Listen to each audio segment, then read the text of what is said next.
नमस्कार, मैं डॉक्टर रजनीश कुमार आप सभी का एक बार फिर से हार्दिक स्वागत करता हूं। आज की वीडियो लेक्चर में हम बात करेंगे यूजीसी नेट हिंदी दिसंबर 2023 की परीक्षा के दृष्टिकोण से डेमो क्लास के तौर पर कुछ हम प्रश्नों को लेकर हाजिर हैं और आप सभी इन प्रश्नों को देखेंगे, फिर कमेंट्स करेंगे कि इसी स्तर का हमें प्रश्न चाहिए या फिर इससे गंभीर प्रश्नों की ज़रूरत है। तो उसी हिसाब से हम आगे और अध्ययन करके प्रश्नों को बनाएंगे। लेकिन जहाँ तक मुझे लग रहा है कि आप प्रश्नों को देखेंगे तो आपको खुद लगेगा कि अगर इस लेवल का भी पेपर रहेगा तो यूजीसी नेट की तैयारी हम अच्छे से कर पाएंगे। इसके पहले हमने यूजीसी नेट से रिलेटेड आप सभी को प्लेलिस्ट बता दिया हुआ है कि क्या क्या पढ़ना है, क्या क्या नहीं पढ़ना है, जिसमें डेट घोषित की गई है वीडियो लेक्चर। उसी में मैंने डिस्क्रिप्शन बॉक्स में सारी जानकारी दे दी है। वहाँ से आप अपने समय के अनुसार पढ़ाई करते रहिए और मुझे पूरी उम्मीद है कि जो विद्यार्थी गंभीरता से अध्ययन करना चाहते हैं उनको एक अच्छा प्लेटफॉर्म यहाँ पर मिल गया है। तो देखिए, डेमो क्लास के तौर पर हम दिसंबर जो 2023 के लिए पहले प्रैक्टिस सेट के तौर पर यहाँ पर हाजिर हैं और चलते हैं, बात करते हैं क्वेश्चंस पे। तो यहाँ पर आप देख रहे हैं कि जो पहला प्रश्न पूछा गया है कि आचार्य रामचंद्र शुक्ल ने हिंदी साहित्य के इतिहास में आदिकाल के अंतर्गत साहित्यिक पुस्तकों की संख्या मानी है। ऑप्शन दिया गया है 4, 6, 8, 10। तो जब आप आचार्य रामचंद्र शुक्ल का हिंदी साहित्य का इतिहास पढ़ेंगे तो उन्होंने आदिकाल के अंतर्गत साहित्यिक पुस्तकें और देश भाषा काव्य में लिखी गई पुस्तकों को दो भागों में बांटा हुआ है। तो यहाँ पर सवाल पूछा जा रहा है कि साहित्यिक पुस्तकों की संख्या कितनी मानी है। तो सही जवाब हो गया ऑप्शन ए, 4 मानी गई है। आगे पता चल जाएगा कि वो चारों कौन कौन से हैं।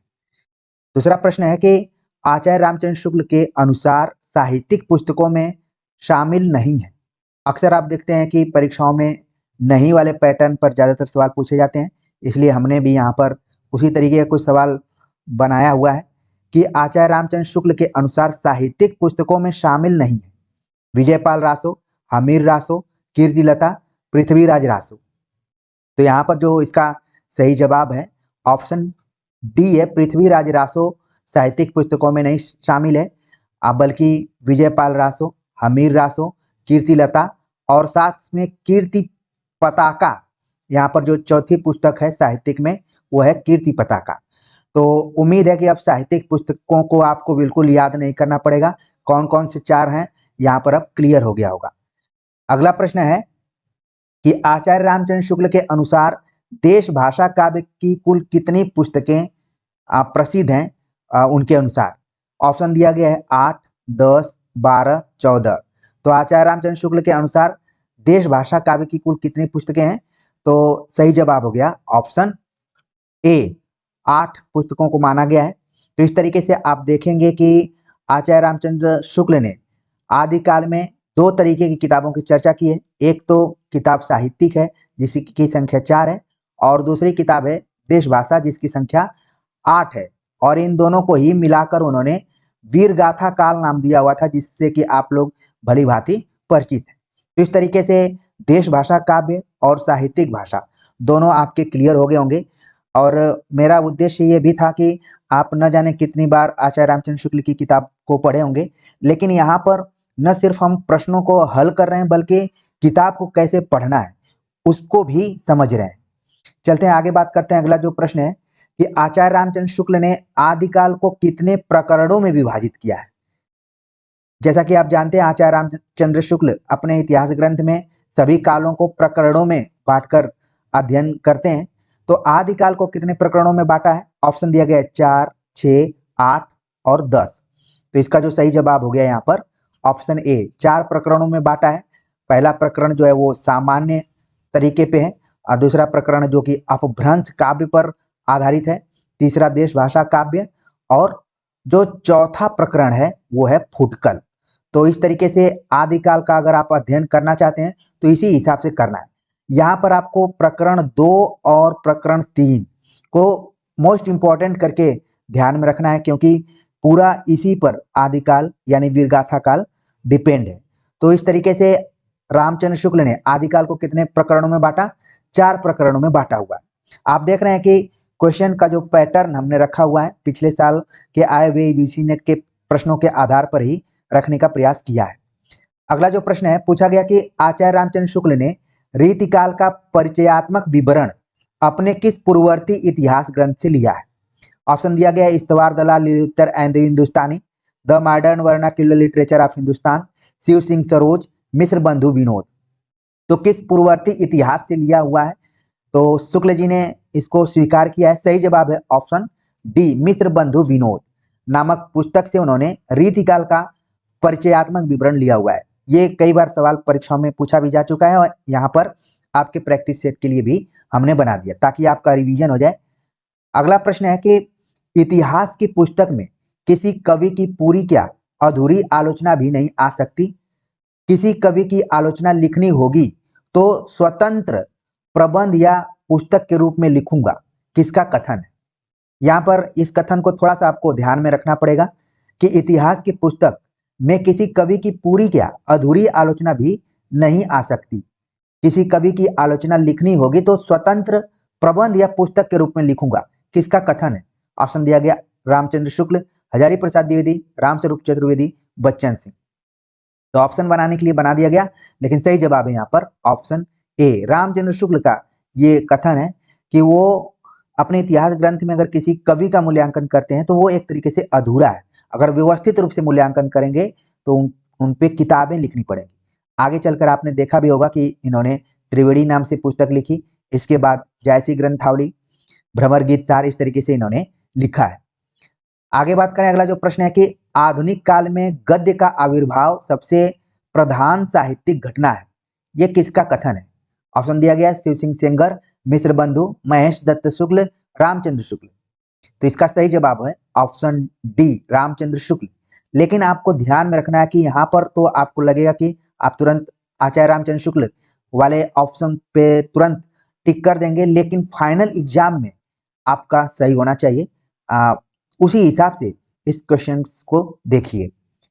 अगला जो प्रश्न है, पूछा गया कि वर्तमान लेखकों और कवियों के संबंध में कुछ लिखना अपने सिर एक बला मोल लेना ही समझ पड़ता था। हिंदी साहित्य इतिहास लेखन में अपने समकालीनों का मूल्यांकन करने के संदर्भ में यह किसका कथन है? गारसद तासी, मिश्र बंधु, रामचंद्र शुक्ल, बच्चन सिंह।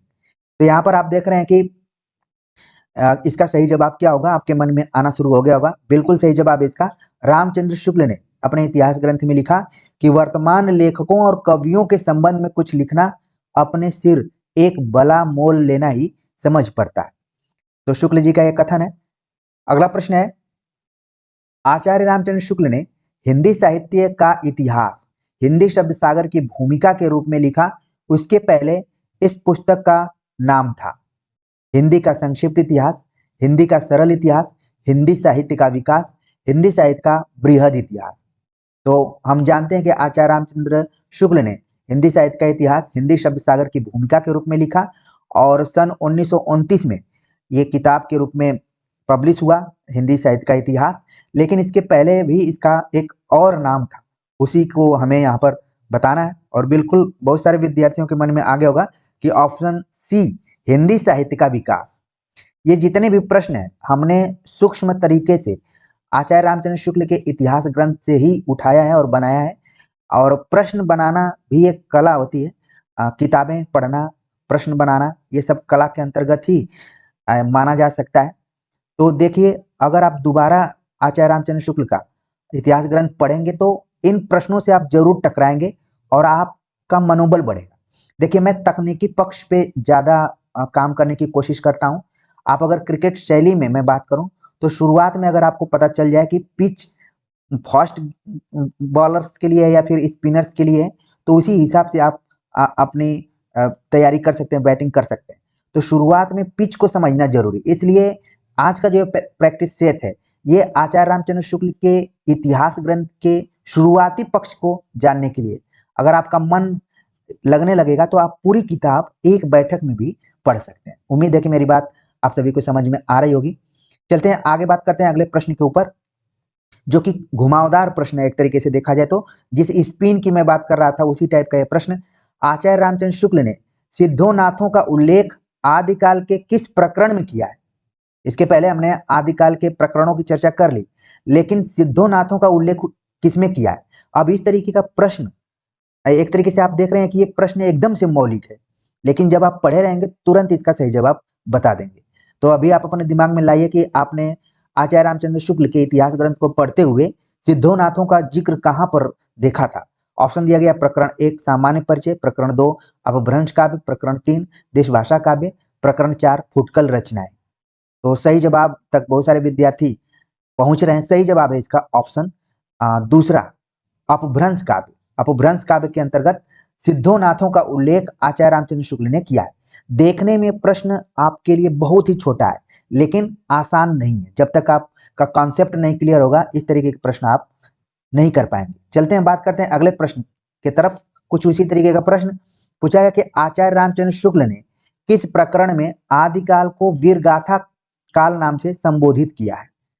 तो वीरगाथा काल आपने पहले भी याद करके रखा होगा कि रामचंद्र शुक्ल ने आदिकाल को वीरगाथा काल कहा, लेकिन यहाँ पर देखिए नए ढंग से प्रश्न पूछा जा रहा है, नए पैटर्न को ध्यान में रखते हुए। अब ये वीरगाथा काल का उल्लेख उन्होंने किस प्रकरण में किया? 1, 2, 3, 4 किसमें किया है? तो सही जवाब हो गया ऑप्शन तीसरा। तीसरे प्रकरण में उन्होंने वीरगाथा काल का उल्लेख किया हुआ है।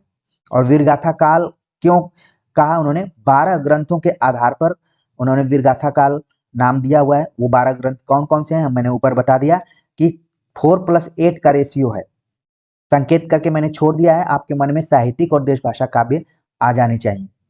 चलते हैं आगे, बात करते हैं। अगला जो प्रश्न है यहाँ पर कि जबकि प्रत्येक देश का साहित्य वहां की जनता की चित्तवृत्ति का संचित प्रतिबिंब होता है, तब यह निश्चित है कि जनता की चित्तवृत्ति के परिवर्तन के साथ साथ साहित्य के स्वरूप में भी परिवर्तन होता चला जाता है। किसका कथन है यहाँ पर? ऑप्शन दिया गया है ग्रियर्सन, मिश्र बंधु, राम कुमार वर्मा, रामचंद्र शुक्ल। तो बहुत सारे विद्यार्थियों के लिए ऑप्शन पढ़ने की जरूरत ही नहीं है, उनकी आंखें रामचंद्र शुक्ल को खोजना शुरू कर दी होंगी। बिल्कुल इसका सही जवाब है आचार्य रामचंद्र शुक्ल।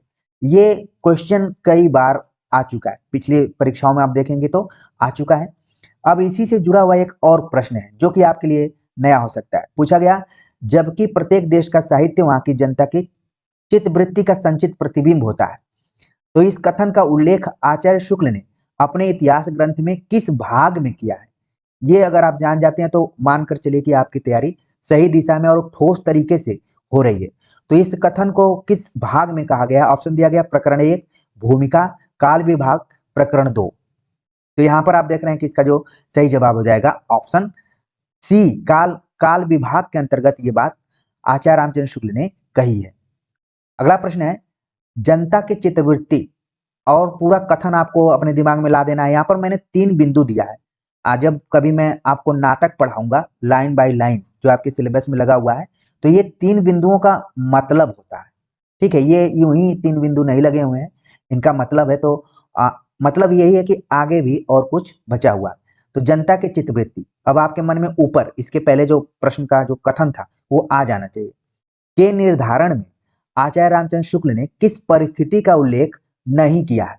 अब इस प्रश्न का जवाब वही विद्यार्थी दे पाएंगे जो किताब को लाइन बाय लाइन बढ़िया से समझे होंगे, और नहीं समझे होंगे तो एक दृष्टि और व्यू यहाँ पर आपको मैंने दे दिया कि जब किताब दोबारा पढ़ेंगे या फिर फ्यूचर में कभी पढ़ेंगे तो इसी हिसाब से आप पढ़ेंगे।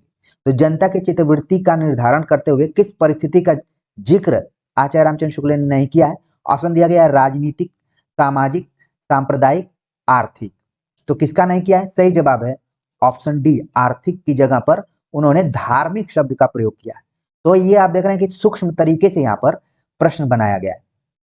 अगला प्रश्न है आदि से अंत तक इन्हीं चित्रवृत्तियों को परंपरा आदि से अंत तक इन्हीं चित्रवृत्तियों की परंपरा को परखते हुए साहित्य परंपरा के साथ उनका सामंजस्य दिखाना ही साहित्य का इतिहास कहलाता है।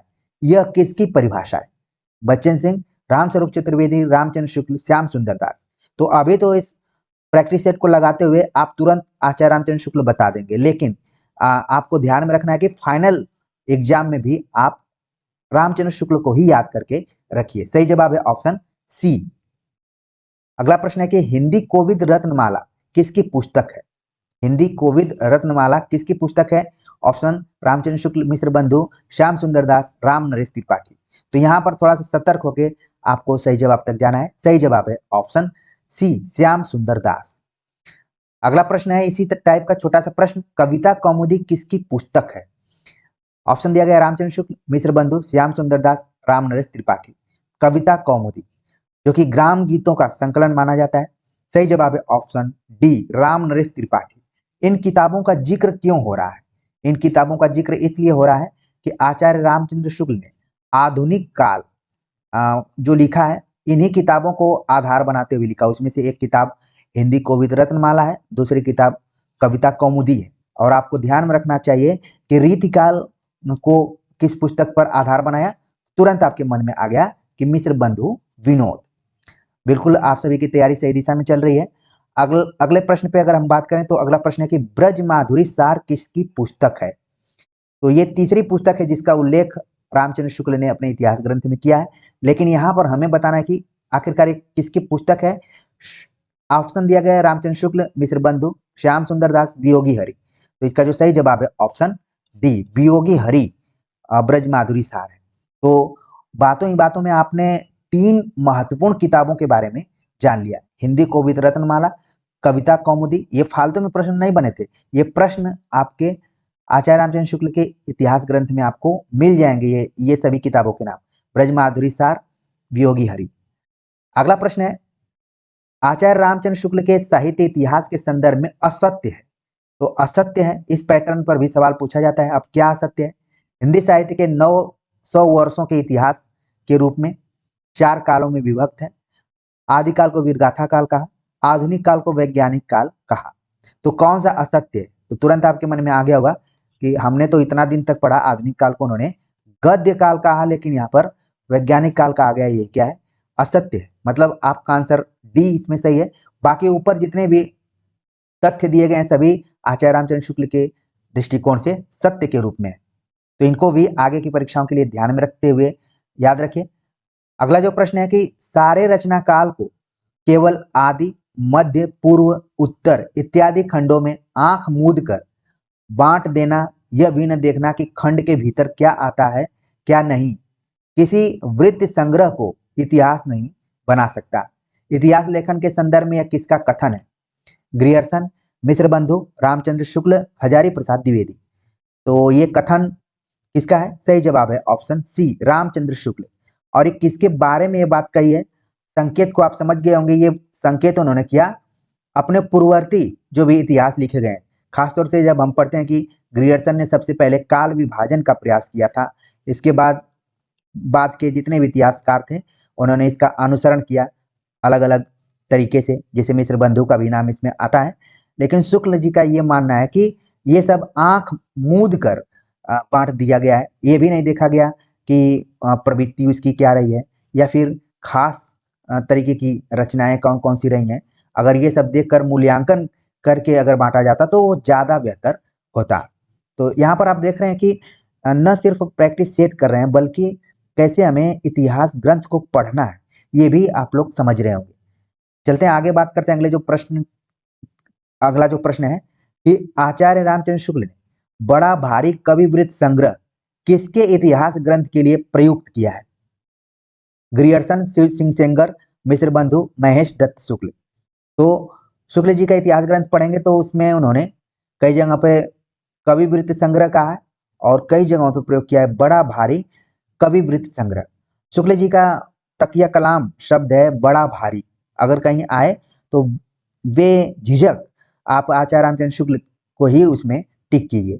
यहाँ पर किस ग्रंथ के लिए बात कही गई है? सही जवाब है ऑप्शन सी, मिश्र बंधु विनोद नाम का जो ग्रंथ है उसके लिए किया गया है। तो यहाँ पर ऑप्शन में जितने भी थे इतिहासकारों के नाम थे, तो इस तरीके से सही जवाब हो गया ऑप्शन सी।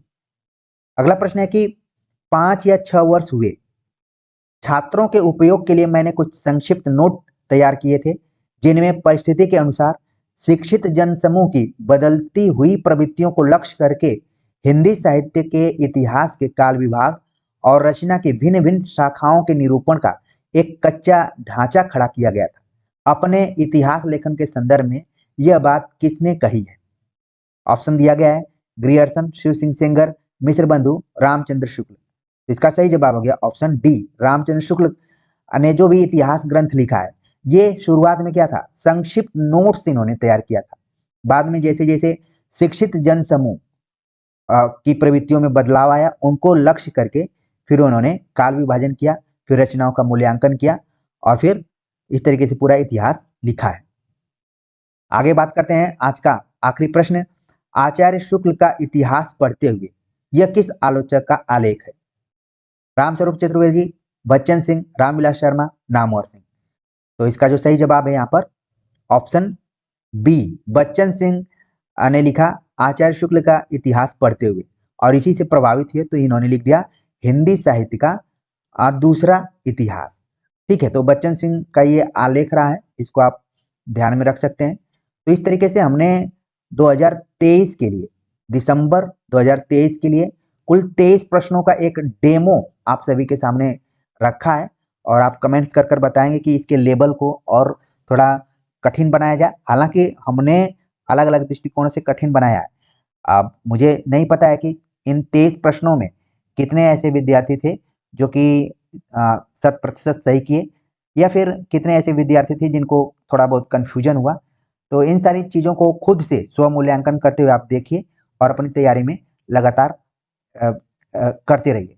और मैं तो कभी ज़्यादातर चैनल को सब्सक्राइब इत्यादि करने के लिए नहीं कहता हूँ, लेकिन आज मेरे मन में है कि जो भी विद्यार्थी नए अभी जुड़े हुए हैं और देख रहे हैं, तो मूल्यांकन करके ज़्यादा देर न करते हुए इस चैनल से जुड़ जाएं, जिससे कि आगे जो भी प्रैक्टिस सेट आने वाले हैं उनका लाभ वे उठा सकें।